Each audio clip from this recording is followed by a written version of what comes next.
कल्पना करो, एक अंडरग्राउंड खौफनाक फाइट क्लब में 300 खूंखार गुंडे जानलेवा हथियारों के साथ खड़े हैं। उनके सामने एक अकेला साधारण सा लड़का अपनी डरी हुई छोटी बहन को एक शानदार ब्लैक पियानो के पीछे छिपाता है।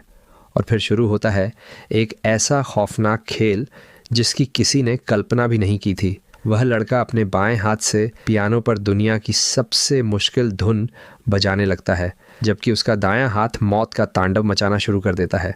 हर एक म्यूजिकल नोट के साथ एक दुश्मन ज़मीन पर गिरता है और चीखें गूंज उठती हैं।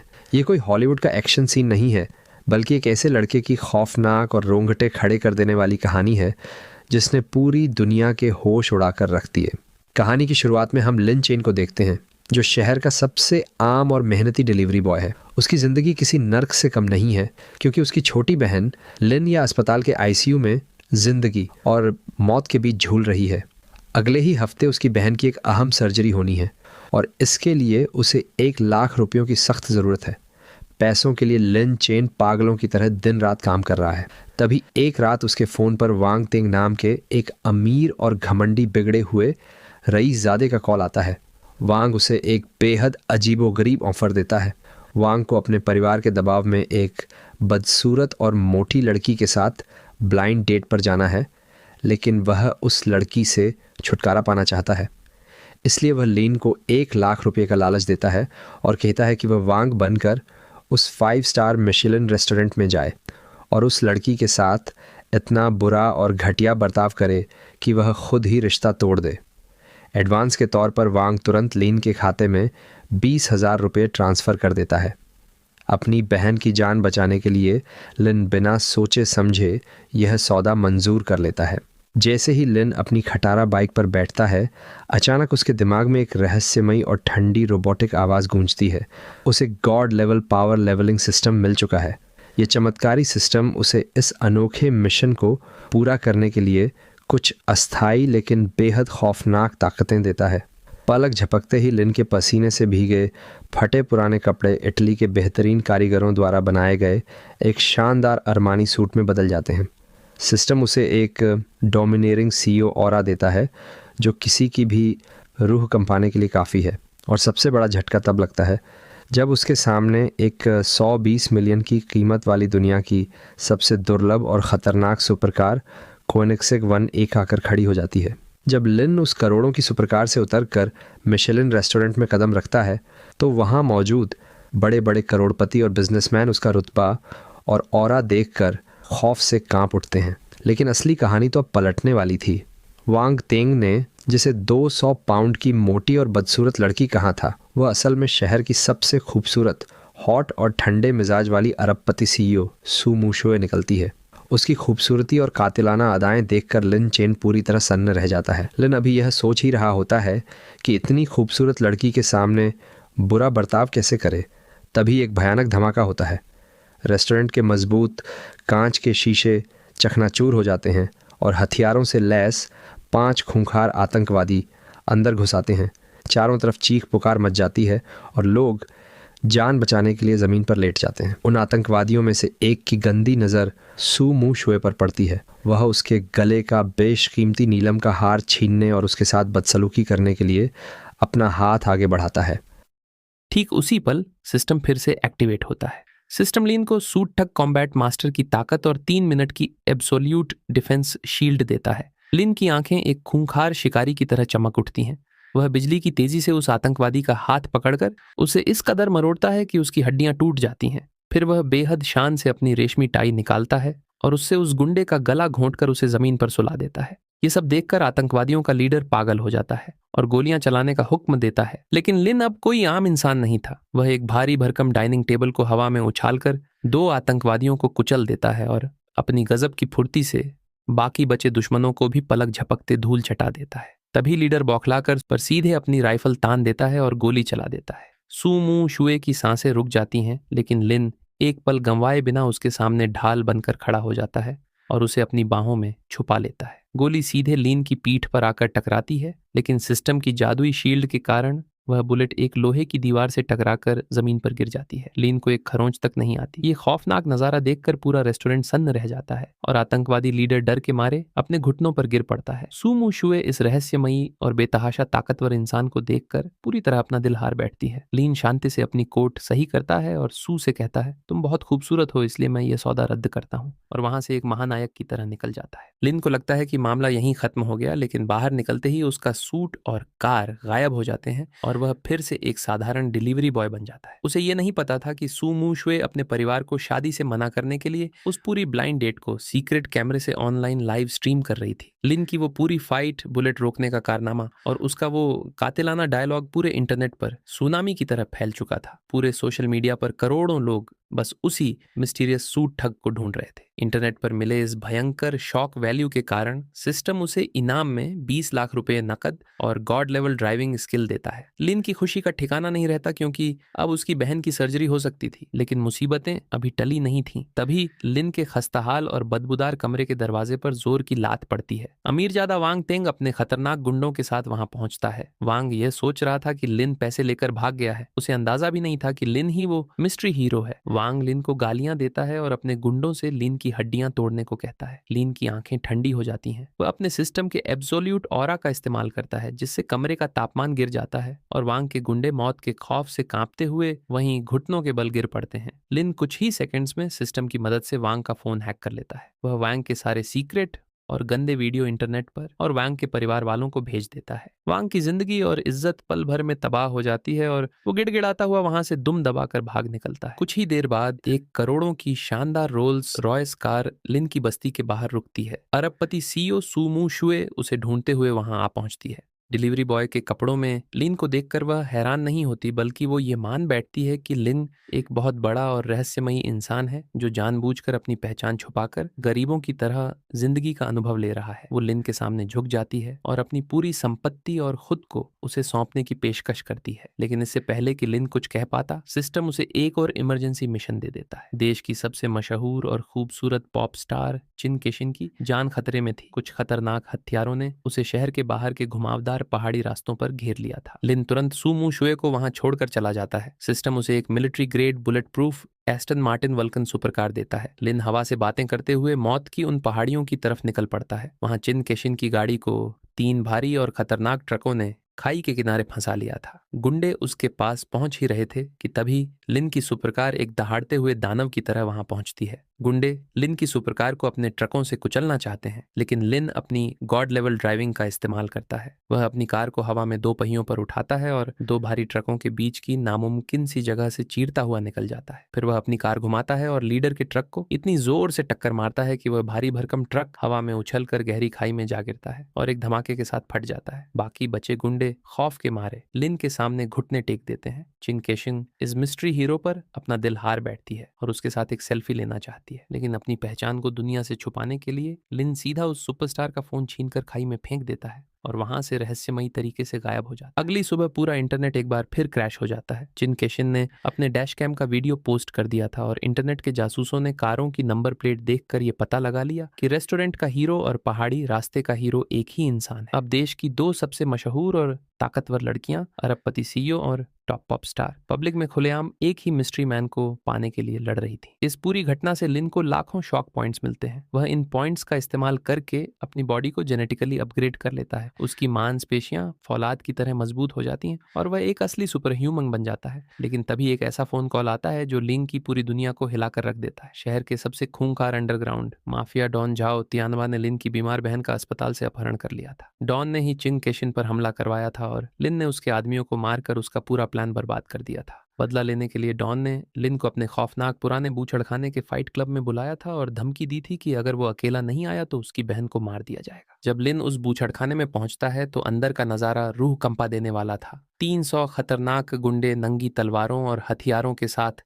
उसका इंतजार कर रहे थे। डॉन अपनी कुर्सी पर बैठा था और लिन की डरी हुई बहन को गुंडों ने जमीन पर दबा रखा था। डॉन हंसते हुए लिन की बेइज्जती करता है। लिन की आंखों में ऐसा भयानक खून उतर आता है जो किसी शैतान को भी डरा दे। लिन बिना कुछ बोले बस एक हल्की सी लात मारता है और वो सैकड़ों किलो का लोहे का भारी दरवाजा हवा में उड़ता हुआ अंदर गिरता है, जिससे कई गुंडे कुचले जाते हैं। लिन की इस शैतानी ताकत को देखकर 300 गुंडों के पैरों तले जमीन खिसक जाती है। एक गुंडा लिन के सिर पर तलवार से वार करता है, लेकिन लिन बिना उसकी तरफ देखे अपनी सिर 2 उंगलियों से उस तलवार के टुकड़े कर देता है और पलक झपकते ही उसकी गर्दन पर ऐसा वार करता है कि वह जमीन पर गिर पड़ता है। यह देखकर डॉन पूरी तरह बौखला जाता है और चिल्लाते हुए सारे 300 लोगों को एक साथ हमला करने का हुक्म देता है, लेकिन लिन भागने के बजाय दरवाजे को अंदर से लॉक कर देता है। वो ठंडी आवाज में कहता है, अब तुम में से कोई भी जिंदा बाहर नहीं जाएगा। सिस्टम लिन को डेथ रीपर की जानलेवा ताकत और वर्ल्ड क्लास पियानिस्ट का हुनर देता है। लिन अपनी रोती हुई बहन को प्यार से गोद में उठाता है और उसे एक शानदार पियानो के पीछे छिपाकर कहता है, जब तक म्यूजिक चले आंखें बंद रखना। और फिर शुरू होता है मौत का वो ऐतिहासिक तांडव। लिन आराम से बैठता है और अपने बाएं हाथ से पियानो पर एक बेहद तेज और रोंगटे खड़े कर देने वाली धुन फ्लाइट ऑफ द बम्बलबी छेड़ता है और अपने दाएं हाथ से पास पड़ी एक टूटी हुई तलवार उठा लेता है। जैसे जैसे पियानो के नोट्स की रफ्तार बढ़ती है, लिन की तलवार भी मौत की मशीन बन जाती है। जो भी उसके करीब आता है वह पलक झपकते ही कटकर गिर जाता है। हर म्यूजिकल बीट के साथ एक गुंडे की हड्डी टूटती है। पियानो की खूबसूरत धुन और मौत की दर्दनाक चीखें मिलकर एक ऐसा डरावना संगीत बना रही थीं जिसे वो गुंडे जिंदगी की आखिरी सांस तक नहीं भूल पाएंगे। सिर्फ 3 मिनट के अंदर 300 गुंडे खून से लथपथ होकर जमीन पर तड़प रहे थे। बाकियों के हथियार उनके हाथों से छूट चुके थे और वो जान की भीख मांग रहे थे। डॉन अब थर थर कांप रहा था। उसे समझ आ चुका था कि उसने किसी इंसान से नहीं बल्कि साक्षात यमराज से पंगा ले लिया है। क्या लेन चेन उस डॉन को जिंदा छोड़ेगा? और जब दुनिया को इस साधारण दिखने वाले डिलीवरी बॉय की असली ताकत का पता चलेगा तो क्या होगा? इस कहानी का रोमांच अभी बस शुरू हुआ है। अगर आप जानना चाहते हैं कि आगे लिन चेन उस डॉन के साथ क्या करेगा और उसकी असली शक्ति पूरी दुनिया को कैसे हिला देगी, तो इस वीडियो पर 1000 लाइक्स और 100 कमेंट्स जरूर पूरे करें। जैसे ही यह लक्ष्य पूरा होगा, अगला धमाकेदार एपिसोड तुरंत अपलोड कर दिया जाएगा। तो अभी लाइक करें, कमेंट में लिखें नेक्स्ट पार्ट और तैयार हो जाइए इस अविश्वसनीय कहानी के अगले विस्फोटक अध्याय के लिए। अगर आपने अभी तक एपिसोड 1 नहीं देखा है तो पहले उसे जरूर देखें। उसकी लिंक डिस्क्रिप्शन और पिन कमेंट में है। अब कहानी शुरू करते हैं। कभी कभी इंसान की असली ताकत उसकी मुट्ठियों में नहीं बल्कि उस दर्द में छिपी होती है जिसे उसने चुपचाप सहा हो। और जब वही दर्द आग बन जाए तो दुनिया राख बनने में देर नहीं लगाती। डॉन झाओतियानबा अब थर थर कांप रहा था। उसकी आंखों में पहली बार वह डर था जो सिर्फ मौत को सामने देखकर पैदा होता है। अभी कुछ मिनट पहले तक वह खुद को इस अंडरवर्ल्ड का बादशाह समझता था, लेकिन अब वह अपने ही साम्राज्य के मलबे पर घुटनों के बल पड़ा था। मेरे सामने 300 हथियारबंद गुंडे थे। अब वे सिर्फ टूटी हड्डियों, खून और चीखों का ढेर बन चुके थे। मैंने अपनी उंगलियों के बीच लगे खून के छोटे से धब्बे को सफेद रुमाल से धीरे धीरे साफ किया। हर हरकत शांत, नियंत्रित, ऑलमोस्ट एलिगेंट, न कि एक मैसेकर। झाओतियानबा अपनी कुर्सी से लुढ़क कर सीधे मेरे पैरों में आ गिरा। उसका चेहरा सफेद पड़ चुका था।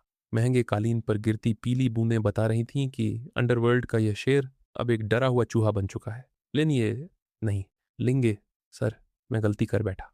उसकी आवाज कांप रही थी। मेरे पास 300 मिलियन है, सब आपके। मेरा कैसीनो, मेरे लोग, मेरी सारी प्रॉपर्टी, सब आपकी। बस मुझे छोड़ दीजिए। मैंने उसकी ओर देखा। मेरी बहन के चेहरे पर जो थप्पड़ का निशान है। मेरी आवाज बर्फ की तरह ठंडी थी। क्या वह भी तुम्हारी गलती थी? उसका चेहरा एक पल में ढह गया। उसकी आंखों में उम्मीद की आखिरी चिंगारी भी बुझ गई। नहीं, वो मैंने नहीं किया। मेरे आदमियों ने, उन्होंने अपनी मर्जी से। मैं कसम खाता हूं। कसम? ऐसे लोगों की कसम की कीमत धूल से भी कम होती है। मौत सामने देखकर उसने अपनी आखिरी चाल चली। तुम मुझे नहीं मार सकते, वह लगभग चीख पड़ा। मैं अकेला नहीं हूं। मेरे पीछे क्योटो की टॉप फोर्सेस हैं। पहाड़ी रास्ते वाली कारें, वो सब उन्हीं की थीं। अगर तुमने मुझे छुआ तो वे तुम्हें और तुम्हारी बहन को जिंदा नहीं छोड़ेंगे। ये उसकी आखिरी उम्मीद थी, उसका फाइनल कार्ड। लेकिन मेरा चेहरा जरा भी नहीं बदला। अच्छा, मैंने शांत स्वर में कहा। फिर मैंने अपना पैर उठाया और उसके दाहिने घुटने पर रख दिया। कड़ाक! उसकी चीख ने पूरे बूचड़खाने को हिला दिया। वह दर्द से जमीन पर तड़पने लगा। लेकिन यह तो बस शुरुआत थी। क्योटो की ताकत, मैंने उसकी आंखों में देखते हुए कहा। मैं इंतजार करूंगा। कड़ाक कड़ाक कड़ाक, 3 और वार। तेज, सटीक, निर्दयी। उसके दोनों हाथ, दूसरा घुटना और कंधे, सब खत्म। कुछ ही सेकंड में झाओतियानबा, जो कभी शहर का सबसे खौफनाक नाम था, एक ऐसे अपाहिज में बदल चुका था जो अपने दम पर सांस लेने के अलावा कुछ नहीं कर सकता था। कभी कभी मौत दया होती है, लेकिन कुछ लोगों के लिए जिंदा रहना ही सबसे बड़ी सजा है। वह दर्द से कराहते कराहते बेहोश हो गया। मैंने रूमाल उसके चेहरे पर फेंका और पास पड़े एक गुंडे की जेब से फोन निकाला। अगले ही पल मेरी आवाज पूरी तरह बदल चुकी थी। शांत, सभ्य, ऑलमोस्ट इनोसेंट। हेलो, क्या यह एंटी गैंग क्राइम हेल्पलाइन है? मैं एक अनोनिमस सिटीजन बोल रहा हूँ। शहर के दक्षिणी इलाके के पुराने बूचड़खाने में एक बड़ा इलीगल कसिनो और क्रिमिनल सिंडिकेट चल रहा है। यहाँ अब भी भारी हिंसा हुई है, please send police immediately. Phone रखते ही मैं पियानो के पीछे गया। मेरी छोटी बहन अब भी आंखें बंद की कांपती हुई बैठी थी। मैंने उसे धीरे से अपनी बाहों में उठा लिया। म्यूजिक खत्म हो गया, अब हम घर चलेंगे। दूर कहीं पुलिस सायरन की आवाज उभरने लगी थी, लेकिन उसके पहुंचने से पहले ही मैं अपनी बहन को सीने से लगाए उस अंधेरी रात में गायब हो चुका था। 15 मिनट बाद 20 बख्तरबंद पुलिस गाड़ियां पुराने बूचड़खाने को चारों ओर से घेर चुकी थीं। स्पेशल टास्क फोर्स के कप्तान लीहू अपनी टीम के साथ अंदर घुसे। सब लोग हथियार डालो, पुलिस। लेकिन जैसे ही वे अंदर पहुंचे, उनके कदम वहीं जम गए। उनके सामने जो दृश्य था वह किसी हॉरर मूवी से कम नहीं था। 300 से ज्यादा हथियारबंद गुंडे जमीन पर बिखरे पड़े थे। कोई उठने की हालत में नहीं था। हर तरफ टूटे हथियार, खून और भय की गंध थी। बीचों बीच उस भव्य काले पियानो के पास झाओ तियानबा एक टूटी हुई कठपुतली की तरह पड़ा था। लेईहू ने गहरी सांस ली। उसकी आंखों में अविश्वास था। यह एक गैंगवार नहीं है, उसने धीमे से कहा। एक अनुभवी अधिकारी ने कांपती आवाज में रिपोर्ट दी। सर, कोई गोली नहीं चली, कोई विस्फोट नहीं हुआ। ये सभी लोग सिर्फ प्योर फिजिकल फोर्स से गिराए गए हैं, और वह 4 टन का स्टील दरवाजा बाहर से एक ही बार में तोड़ा गया है। लेईहू की आंखें सिकुड़ गईं। उसे अचानक कल रात का मिशेलिन रेस्टोरेंट याद आया। वह रहस्यमयी आदमी जिसने निहत्थे होकर आतंकवादियों को हराया था, जिसने अपनी पीठ पर गोली रोकी थी। क्या यह वही व्यक्ति था? उधर जियांगचेंग के सबसे आलीशान पहाड़ी विला क्षेत्र में स्थित था सुपरिवार का भव्य एस्टेट। विशाल फ्रेंच विंडो के सामने रेशमी नाइट गाउन में खड़ी थी सुमुशुए। चांदनी उसकी खूबसूरती पर बिखर रही थी, लेकिन उसकी आंखों में जो चमक थी वह सिर्फ आकर्षण नहीं, वह ऑब्सेशन था। बड़ी मालकिन, पुलिस के अंदरूनी सूत्रों से खबर आई है। फूबो तेज कदमों से अंदर आया। उसकी आवाज में गंभीरता थी और हल्की सी दहशत भी। झाओ तियानबा और उसके 300 चुने हुए लोग सब खत्म हो चुके हैं। एक ही व्यक्ति के हमला करने के निशान मिले हैं और घटनास्थल पर पियानो बजाने के संकेत भी मिले हैं। उस जैसे व्यक्ति जो बादलों के ऊपर खड़े होते हैं, वे झाओ तियानबा जैसे कीड़ों को अपने आसपास भटकने नहीं देते। बड़ी मालकिन, एक और बात। फूबो ने एक एन्क्रिप्टेड टैबलेट आगे बढ़ाया। आपके आदेश पर हमने सू ग्रुप की सबसे इलीट हैकर टीम को लगाया। हमने सिविल रजिस्ट्रेशन और टैलेंट डेटाबेस तक एक्सेस कर लिया और आखिरकार उनकी पहचान मिल गई। सुमुशुए ने तुरंत टैबलेट थाम लिया, लेकिन जैसे ही उसकी नज़र स्क्रीन पर पड़ी, वह जड़ हो गई। नाम Lin Chen, food delivery rider part time, गोद ली हुई छोटी बहन, गंभीर ल्यूकेमिया से पीड़ित, आर्थिक स्थिति कर्ज में डूबा, अत्यंत गरीब पता, किराए का कमरा। ये प्रोफाइल इतनी साधारण थी कि असाधारण लग रही थी। नहीं, साधारण भी नहीं, ये संघर्ष। फूबो ने गहरी सांस ली। लगता है हम गलत थे। वह भले ही असाधारण योद्धा हो, लेकिन उसकी किस्मत बेहद दुखद रही है। शायद बस किसी एंशिएंट मार्शल इनहेरिटेंस का भाग्यशाली वारिस है, लेकिन आप तो अरबों की उत्तराधिकारी हैं। उसके बहुत करीब जाना परिवार को स्वीकार नहीं होगा। और वह 120 मिलियन की कोएनिक्स घोस्ट, वह top secret armoured Aston Martin, क्या ये सब किसी गरीब लड़के के खिलौने हैं? उसने गहरी सांस ली। उसके चेहरे पर विजय की मुस्कान उभर आई। ये फाइल बहुत परफेक्ट है, टू परफेक्ट। और जो चीज़ इतनी परफेक्ट हो, वह अक्सर सबसे बड़ा झूठ होती है। फूबो स्तब्ध रह गया। उसका चेहरा सफ़ेद पड़ गया। आपका मतलब? सुमुशुए ने अपने लाल होंठ भींच लिए। उसकी आवाज़ अब फुसफुसाहट थी, लेकिन उसमें अटूट विश्वास था। लिन साहब की असली पहचान हमारी कल्पना से भी परे है। ये किसी साधारण अमीर घराने का बेटा नहीं, सिर्फ देश की सबसे गुप्त एजेंसियां या सदियों पुरानी संरक्षक वंशावली ही किसी इंसान का अतीत इतनी फ्लॉलेसली छुपा सकती है। वह यहाँ इस साधारण दुनिया में एक गरीब इंसान बनकर जी रहे हैं, क्योंकि यह उनका परीक्षण है। तुरंत सुपरिवार के सभी मीडिया और पीआर नेटवर्क को सक्रिय करो। आज रात लिन साहब की मौजूदगी से जुड़ा हर सीसीटीवी फुटेज, हर डिजिटल निशान मिटा दिया जाए। अगर वह गुमनाम रहना चाहते हैं, तो मैं उनके इस खेल में उनकी सबसे मजबूत एलाई बनूंगी। उसी समय जियांगचेंग से हजारों किलोमीटर दूर चीन की सत्ता के केंद्र क्योटो में यह था ड्रैगन परिवार का निवास। एक ऐसा नाम जिसके सामने बड़े बड़े साम्राज्य भी सिर झुकाते थे। महंगे पर्पल सैंडलवुड स्टडी रूम में हाथ से कढ़ाई किए गए शानदार चोगे में बैठा था एक युवा पुरुष। वह था लोंगाओ, राजधानी की युवा पीढ़ी का निर्विवाद नंबर 1। उसके हाथ में जियांगचेंग से आई ताज़ा रिपोर्ट थी। पहला पन्ना, सुमुशुए की वायरल पोस्ट, एक रहस्यमयी कार गॉड के लिए सुपरिवार की आइस क्वीन ने खुद सोशल मीडिया पर युद्ध छेड़ दिया था। दूसरा पन्ना, मिशेलिन रेस्तरां की तस्वीर में लिन चेन ने सुमुशुए को अपनी बाहों में सुरक्षित छुपा रखा था। क्रैक, लोंगाओ की उंगलियां कस गईं।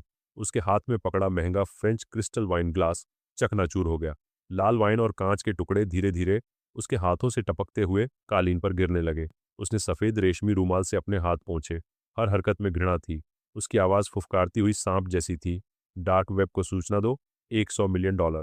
लिन चेन की जान चाहिए मुझे, और उसका सिर अगले महीने सुपरिवार में मेरी सगाई का उपहार होगा। उसी क्षण साफ आसमान पर काले बादल छा गए, जैसे प्रकृति स्वयं आने वाले तूफान की आहट सुन चुकी हो। सुबह के ठीक 9:30 बजे शेयर बाजार खुला। मुख्य ट्रेडर अपनी आंखें फाड़े सामने लगी उन हरी डरावनी स्क्रीन को घूर रहा था। उसकी आंखें खून सी लाल थीं, हाथ बुरी तरह कांप रहे थे। उसके हाथ से कॉफी का कप छूटकर फर्श पर गिरा, कांच बिखर गया, लेकिन उसे इसका एहसास तक नहीं हुआ। पूरा मार्केट लोअर सर्किट में चला गया। उसकी आवाज टूट गई। वह लगभग चीख पड़ा। मार्केट खुलने के सिर्फ 3 सेकंड में सेल ऑन ऑर्डर 1000 करोड़ पार कर चुके हैं। हमारी पूरी डिफेंस लाइन चंद पलों में टूट गई। फंड पुल पूरी तरह खाली हो चुका है। खत्म, सब खत्म।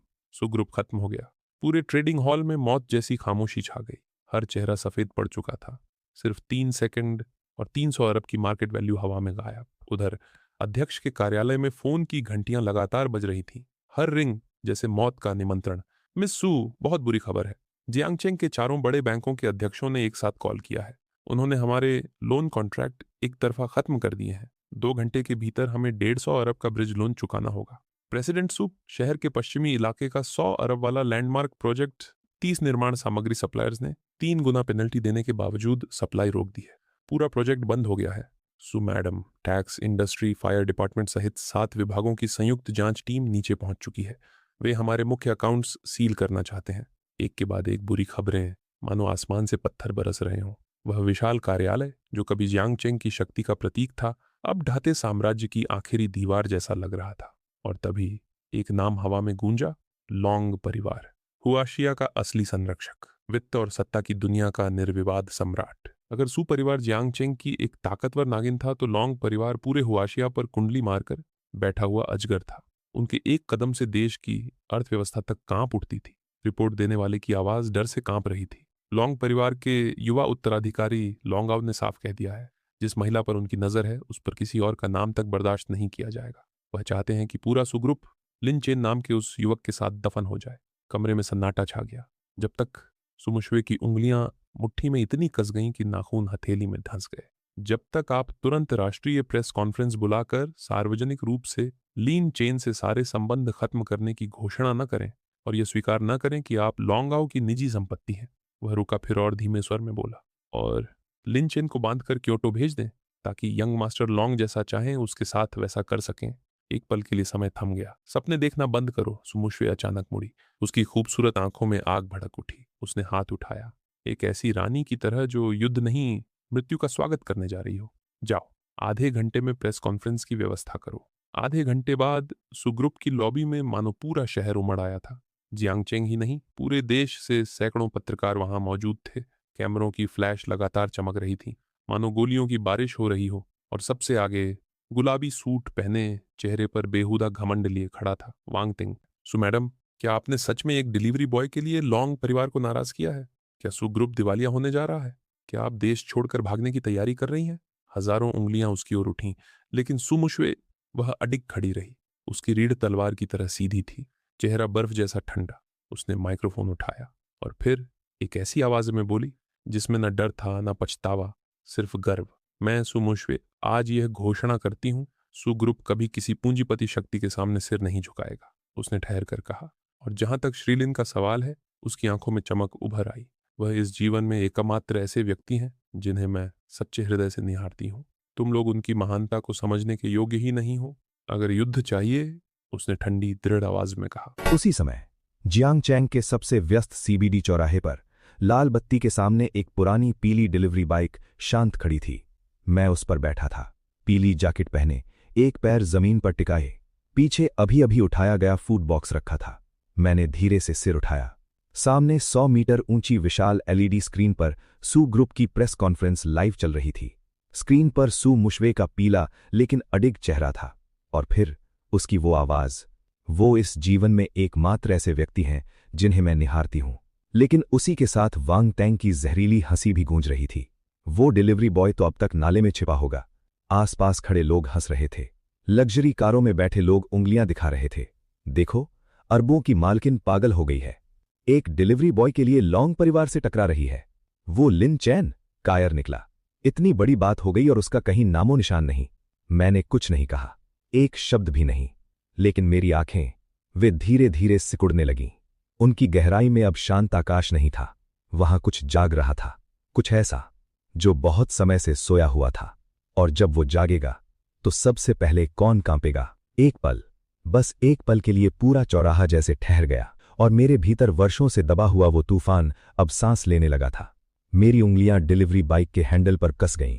चेहरे पर कोई भाव नहीं था, लेकिन आंखों में अब वो ठंडक उतर चुकी थी जो सिर्फ तब जन्म लेती है जब किसी इंसान की आखिरी सीमा को छू लिया जाए। उसी क्षण मेरे मन में एक भारी, प्राचीन, बर्फ जैसी ठंडी आवाज गूंजी। डिंग। सर्वोच्च भाग्यवती नारी गंभीर संकट में है। डिंग। होस्ट की गरिमा को खुली चुनौती दी गई है। मेरी आंखें धीरे धीरे बंद हुईं और फिर खुलीं। उनमें अब पहले वाला शांत डिलीवरी बॉय नहीं था, वहां सिर्फ निर्णय था। उधर उस विशाल बोर्डरूम की हवा इतनी भारी हो चुकी थी मानो उसे चाकू से काटा जा सकता हो। 15 मीटर लंबी हुआंग हुआली लकड़ी की मेज के चारों ओर बैठे थे सू ग्रुप के 12 सबसे प्रभावशाली शेयर होल्डर और वरिष्ठ अधिकारी। लेकिन आज उनकी आंखों में न निष्ठा थी न सम्मान, सिर्फ लालच था और डर। सू मुश्वे मेज के शीर्ष पर बैठी थी। उसके सामने बैठा था वो आदमी जिसे यहां होने का कोई अधिकार नहीं था, वांग टैंग। उसके होठों पर जहरीली मुस्कान थी और उसके पीछे खड़े थे लॉन्ग परिवार के 2 मार्शल आर्ट मास्टर्स। उनकी कनपटियां उभरी हुईं, शरीर से निकलती भयावह शक्ति पूरे कमरे को दबा रही थी। तभी धड़ाम, सू ग्रुप के उपाध्यक्ष और कभी सू परिवार के सबसे भरोसेमंद सहयोगी रहे ली चांगोंग ने मेज पर इतनी जोर से हाथ मारा कि सब चौंक गए। सू मुश्वे, बहुत हो चुका। उसकी उंगली सीधी उसकी ओर उठी हुई थी। चेहरे पर सम्मान का नामो निशान नहीं था। तुम्हारी जिद की वजह से, उस लिन चैन नाम के आदमी की वजह से, कंपनी एक ही दिन में 300 अरब गंवा चुकी है। उसकी आवाज कमरे में हथौड़े की तरह गूंज उठी। बैंक अंतिम चेतावनी दे चुका है। 1 घंटे के भीतर अगर 150 अरब की फंडिंग नहीं आई तो हम सब तुम्हारे साथ बर्बाद हो जाएंगे। सू मुश्वे की आंखें कांप उठीं। ली अंकल? उसकी आवाज में अविश्वास था। वो आदमी जिसने उसे बचपन से बढ़ते देखा था आज उसी पर वार कर रहा था। लेकिन ली चांगोंग का चेहरा पत्थर जैसा कठोर था। मुझे ली अंकल मत कहो, मैं आज सभी शेयर होल्डरों की ओर से बोल रहा हूं और हम तुम्हें पद से हटाने आए हैं। ये कहकर उसने एक दस्तावेज उसके सामने फेंक दिया। Share transfer agreement. अभी इसी वक्त इस पर हस्ताक्षर करो। सू ग्रुप की पूरी हिस्सेदारी वांग शाओ को सौंप दो। यही लॉन्ग परिवार की आखिरी दया है। और फिर एक के बाद एक आवाजें उठने लगीं। हाँ, साइन करो। अपनी जिद के लिए हमें मत डुबो। एक डिलीवरी बॉय के लिए पूरी कंपनी क्यों बर्बाद कर रही हो? मानव स्वभाव, जब लाभ और भय के बीच फंसता है तो उसका सबसे कुरूप चेहरा सामने आता है।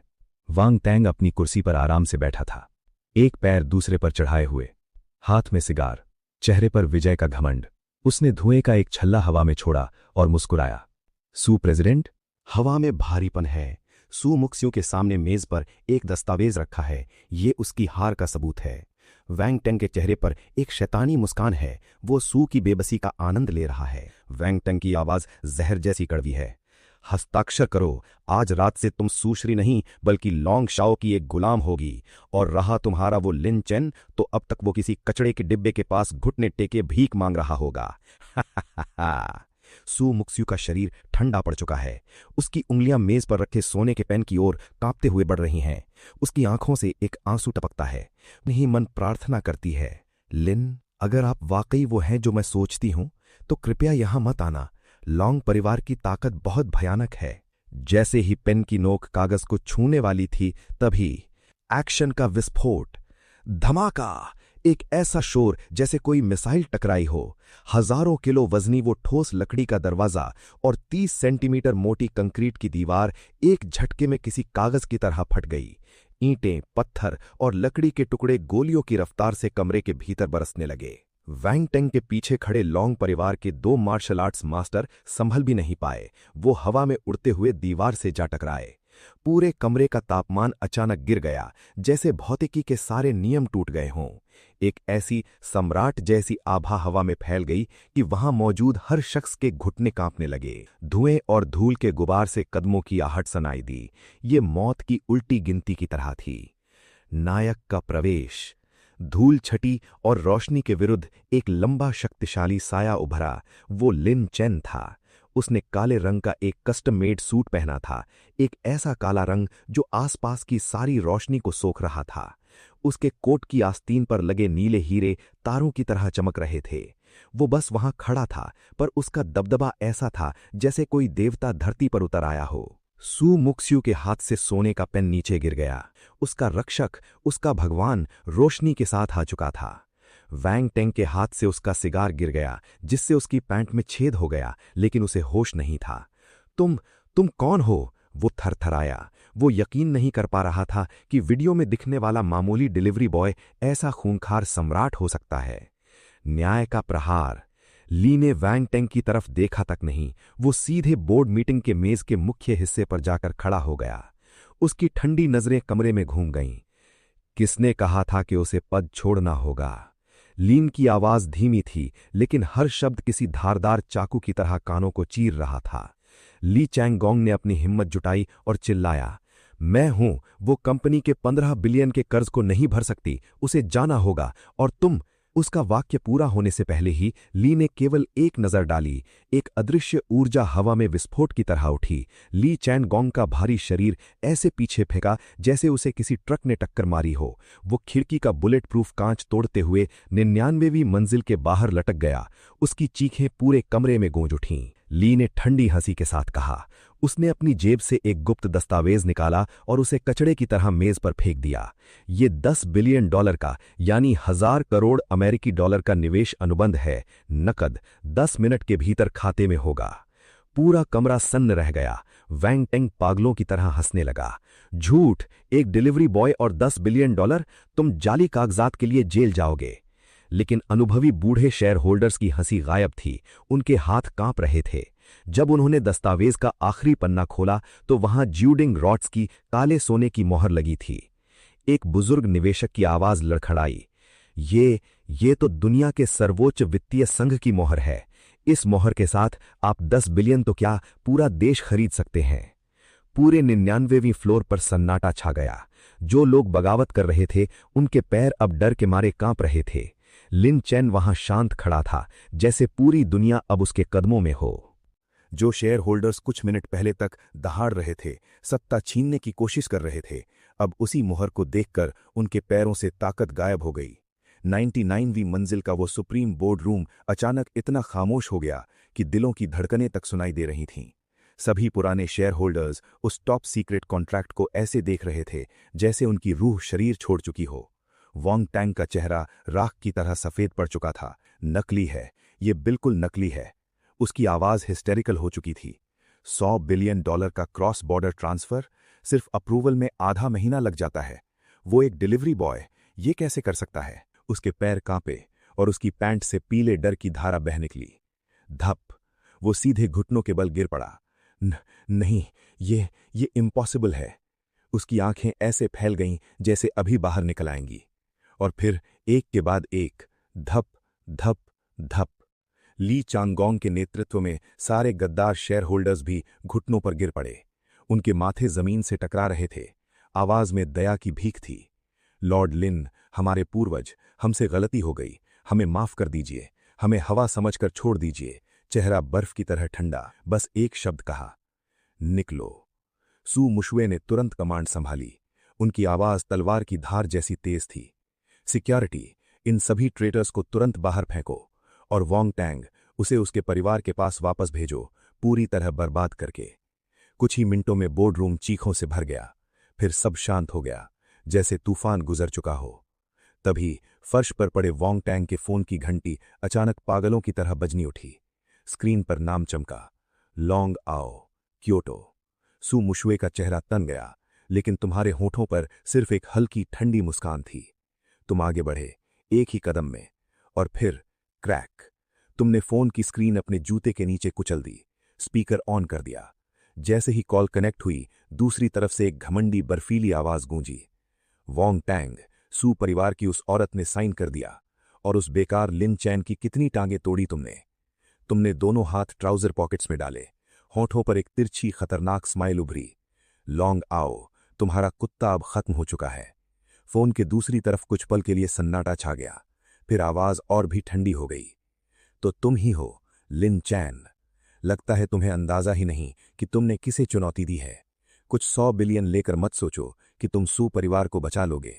लॉन्ग परिवार ने वॉल स्ट्रीट के सबसे निर्दयी शॉर्ट सेलिंग कंसोर्शियम के साथ हाथ मिला लिया है। 1500 बिलियन कैपिटल इस वक्त सू ग्रुप के स्टॉक को चारों तरफ से घेर चुका है। पैसा ज्यादा है, गुड। मैं पूरे चीन के सामने तुम्हें और सू मुशुए को फाइनेंशियल मार्केट में कुचल दूंगा। मैं तुम्हें अपनी आंखों से तुम्हारे शेयर्स को कागज का टुकड़ा बनते देखने पर मजबूर करूंगा। टूट। कॉल कट गई। उसी पल सीएफओ की कांपती आवाज गूंजी। सू मैडम, मिस्टर लिन, बड़ी मुसीबत है। उनकी आंखें टैबलेट पर जमी थीं। वॉल स्ट्रीट ब्लडस्टोन कंसोर्शियम ने सुइसाइडल शॉर्ट अटैक शुरू कर दिया है। उन्होंने 100x इलीगल लेवरेज यूज किया है। हमारे स्टॉक पर मिसाइल्स की तरह सेल ऑर्डर्स गिर रहे हैं। प्राइस लोअर सर्किट पर जैम हो चुका है। $10 बिलियन होने के बावजूद इस लेवल के इंटरनेशनल फाइनेंशियल सीज में हम 1 घंटे भी नहीं टिक पाएंगे। सारा कैपिटल वेपराइज हो जाएगा। Financial seize. तुम्हारी आंखों में एक हल्की, ऑलमोस्ट इंसल्टिंग मुस्कान तैर गई। तुमने धीरे से अपने सूट का एक बटन खोला और फिर कमांड सेंटर की ओर बढ़ गए। System, temporary skills activate, God level financial trader and hacker emperor. Ding. 3 million shock points deducted. God level financial trader merged. Brain calculation speed now exceeds the world's most advanced quantum systems. Hacker emperor merged. जहां network है वहां आप ही God हैं। एक पल में अनगिनत data streams तुम्हारी आंखों में बिजली की तरह चमकने लगे। तुम ट्रेडिंग सीट पर बैठे। पूरे नेटवर्क का लाइव फीड इस मेन स्क्रीन पर डालो। पीआर डायरेक्टर लगभग उछल पड़ा। क्या सर, ऐसा हुआ तो करोड़ों इन्वेस्टर्स हमें लाइव देखेंगे। तुम्हारी आवाज शांत थी, लेकिन उसमें आदेश नहीं, फैसला था। मैंने कहा, स्विच इट ऑन। कोई बहस नहीं हुई, कोई हिम्मत नहीं हुई। 3 सेकंड बाद देश के सबसे बड़े लाइव स्ट्रीमिंग प्लेटफॉर्म्स पर एक साथ स्क्रीन चमकी। सू ग्रुप का स्टॉक चार्ट और कंट्रोल डेस्क पर बैठे तुम्हारे पीछे का सिलुएट सीधे करोड़ों लोगों के सामने था। पूरा इंटरनेट फट पड़ा। ओ माय गॉड, ये कौन है? क्या यही मिस्टीरियस यंग मास्टर चैन है? इतना हैंडसम, क्या वो खुद मार्केट ऑपरेट करेगा? पागल है क्या? सामने वॉल स्ट्रीट है। लेकिन तुम बिल्कुल शांत थे। देश भर के investors, financial institutions, veteran traders, सबकी नजरें सिर्फ तुम पर टिक गईं। और फिर तुम्हारी उंगलियां कीबोर्ड पर उतरी। तुमने हल्की मुस्कान के साथ कहा, वॉल स्ट्रीट के भेड़ियों, आज तुम्हें हस्की बना दूंगा। पहली की दबते ही युद्ध शुरू हो गया। उधर से आदेश गूंजा, हार्ड सेल, पूरा दबाव डालो, 100x लेवरेज, उसे कुचल दो। लेकिन तुम्हारे होठों पर वही रहस्यमयी मुस्कान बनी रही। फाइनेंशियल वॉर डेटा से जीती जाती है, लेकिन अगर मैदान में हैकर एम्परर उतर आए तो? नाइव। तुमने एंटर दबाया। सीधे वॉल स्ट्रीट ब्लडस्टोन कंसोर्शियम के ओवरसीज सर्वर्स की ओर। अलार्म बजने लगे, बीप बीप बीप। और फिर स्क्रीन वापस जियांग चैंग पर लौटी। तुम्हारे हाथ कीबोर्ड से उठे। अगले ही सेकंड सू ग्रुप के के लाइन चार्ट ने मानो 1000 साल की नींद से जागे किसी ड्रैगन की तरह आंखें खोली। एक सीधी, भयानक 90 degree vertical line lower circuit को चीरती हुई सीधे अपर सर्किट पर जाकर लॉक हो गई। लोअर लिमिट से अपर लिमिट सिर्फ 1 मिनट में। हेवन टू हेल नहीं, हेल टू हेवन। और तभी लाइव स्क्रीन के कोने में फ्लैश हुआ, Bloodstone consortium margin 0, forced liquidation initiated. पूरा इंटरनेट कुछ सेकंड के लिए शांत हो गया। फिर विस्फोट हुआ। 1 मिनट में वॉल स्ट्रीट को रिवर्स किल। ये इंसान है या भगवान? उसने सिर्फ स्टॉक नहीं उठाया, सामने वाले की तिजोरी भी खाली कर दी। Legend, absolute legend. देश भर के ब्रोकरेज हॉल्स में पुराने इन्वेस्टर्स की आंखों से आंसू बह निकले। कुछ तो स्क्रीन के सामने झुक गए। और उसी समय हजारों किलोमीटर दूर क्योटो में लॉन्ग फैमिली के अंडरग्राउंड फाइनेंस कमांड सेंटर में लॉन्ग आओ अपने विशाल स्क्रीन को घूर रहा था। 10 बिलियन, 5 बिलियन, 10 मिलियन, फिर 0, कंप्लीट लिक्विडेशन। उसके चेहरे से सारा घमंड गायब हो गया। उसने सीने में तेज जलन महसूस की, गला मीठा हुआ और अगले ही पल उसने सबके सामने खून उगल दिया। उसका शरीर ऐसे ढह गया जैसे किसी ने उसकी रीढ़ ही निकाल ली हो। वो महंगी लेदर चेयर पर ढेर हो गया। लेकिन असली खेल तो अब शुरू हुआ था। क्या लॉन्ग फैमिली इतनी आसानी से हार मान लेगी, या ये सिर्फ उस तूफान की पहली गर्जना थी जो सब कुछ बदल देने वाला था?